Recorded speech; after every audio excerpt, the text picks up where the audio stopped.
I've worked the overnight watch at the Kettleness relay station for 11 years, and the noise floor has taught me more than any manual ever did. Most nights it is exactly what it sounds like: hiss, drift, the occasional fishing trawler's radio chatter bouncing off a weather layer. You learn to let it wash past you. You also learn, eventually, the difference between noise that is nothing and noise that is something wearing nothing's clothes.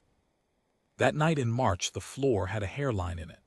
Half a second, repeating every 40 minutes, riding just under the legacy emergency band we still monitor out of habit more than expectation. Nobody had broadcast on that band in years. It belonged to a maritime distress protocol, so old most of my colleagues didn't know it still existed, let alone that Kettleness still kept an ear on it. I could have logged it as instrument bleed and gone back to my coffee. The shift before me probably had, twice, judging by the unflagged entries in the log. But the hairline had structure. A real signal does not repeat at the same interval for no reason, and this one did, clean as a metronome, 40 minutes on the second. I pulled the raw capture and ran it slow.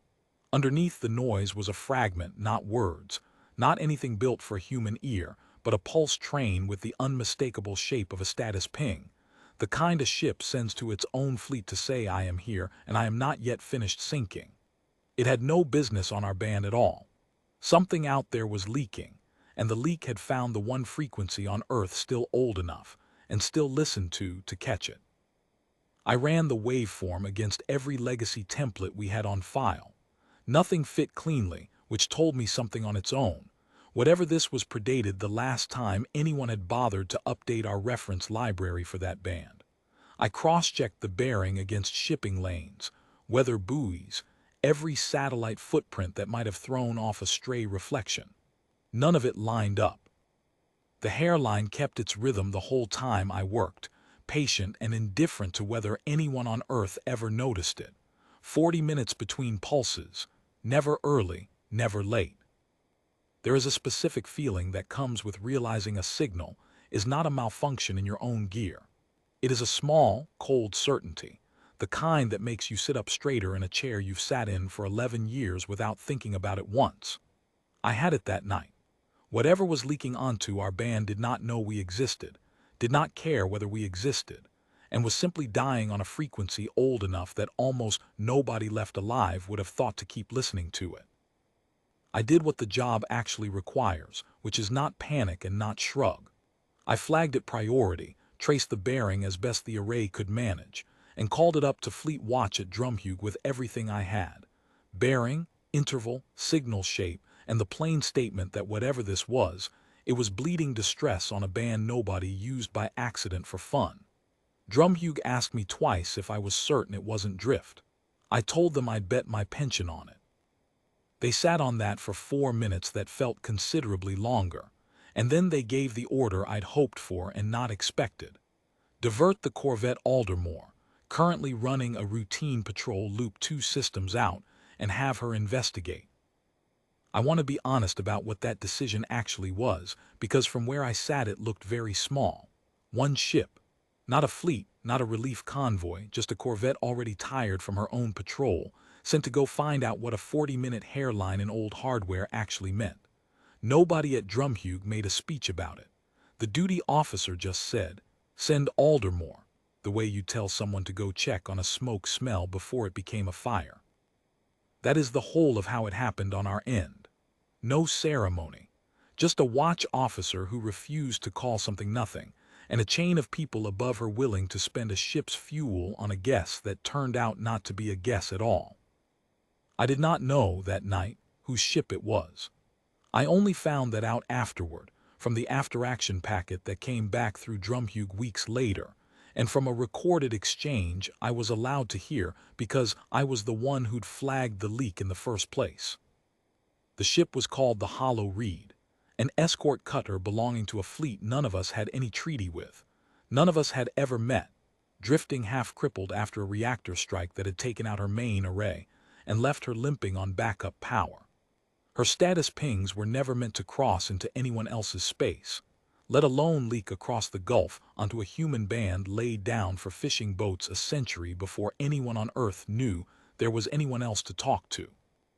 The leak was a fault in a damaged transmitter, nothing more.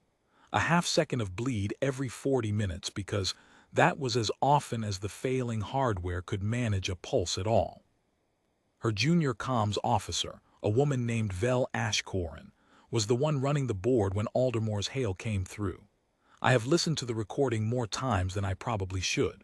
There is a long, flat silence after the hail registers, not panic, nothing close to it, just the particular quiet of someone doing arithmetic that refuses to add up. Her own fleet was 4 days out at best speed. She had sent nothing toward the human sphere. She had sent nothing toward anyone but her own people, on her own frequency, aimed at her own fleet's relay and nowhere else. "Confirm your identity," she said, careful level. "We did not signal you. This frequency was not directed at your people." Aldermore's captain answered the way I would have wanted any of mine to answer. "We know. Your status pulse bled onto an old emergency band of ours. We don't get many of those anymore, so when we get one, we come look." A pause, and then, because he was apparently a man who believed in saying the plain thing plainly, close enough to a distress call for us.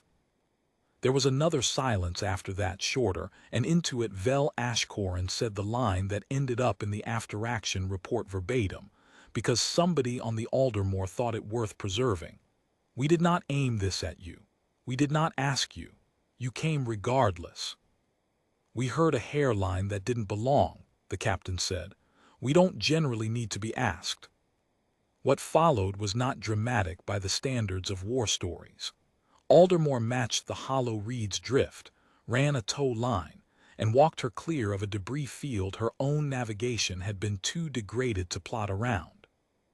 The recording captured more of it than I expected.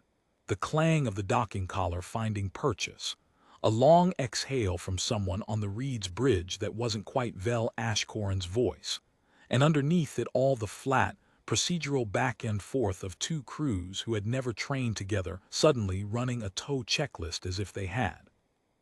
Life support on the Reed had perhaps 6 hours left in it when the corvette arrived. The math on that, when I read it later, made my hands go cold in a way the original signal never had. 6 hours of air for a crew that never sent for help, found anyway, because somebody at a cliffside station with a coffee gone cold refused to call a hairline nothing. There is one more exchange in the transcript I keep coming back to. Once the tow line was secure, Vel Ashcoran asked the Aldermore's captain, almost as an afterthought, what would have happened if Kettleness had logged the leak as drift and gone back to coffee, the way I very nearly had. The captain didn't have an answer for that, and to his credit he didn't pretend to. "Then nobody comes," he said. "That's the whole of it. There's no backup plan for a signal nobody catches." It was the flattest thing said in the entire recording, and somehow the one that stayed with me longest. I never spoke to Vel Ashcoran myself. I only know her name from the report and that one recorded line. But I think about her sometimes, on quiet nights when the floor is just noise again, about the shape of realizing that the people standing between you and dying were never people you called, never people you knew existed, and came anyway because a half-second of your own dying hardware happened to land somewhere still listening. We logged it in the end the way we log everything. Leak source identified, signal traced, vessel located, assistance rendered, no further action required. 4 lines. Nobody at Kettleness got a medal, and nobody on the hollow reed sent one of those long, grateful messages you sometimes hear about in stories like this. What we got instead, 3 weeks later, was a short, formally worded note from a fleet command we'd never heard of, thanking us for not switching off a frequency that, by their own admission, they had never expected anyone to be listening to at all. I kept that note. I still have it pinned above my console at Kettleness, not because it says anything remarkable, but because of the one line near the bottom that I think gets closer to the truth of the whole business than anything else written about it before or since. "You were not who we called. You were simply who heard." That's the job as far as I've ever understood it. You don't get to choose who bleeds onto your band at 3 in the morning. You only get to choose whether you call it nothing or you call it in.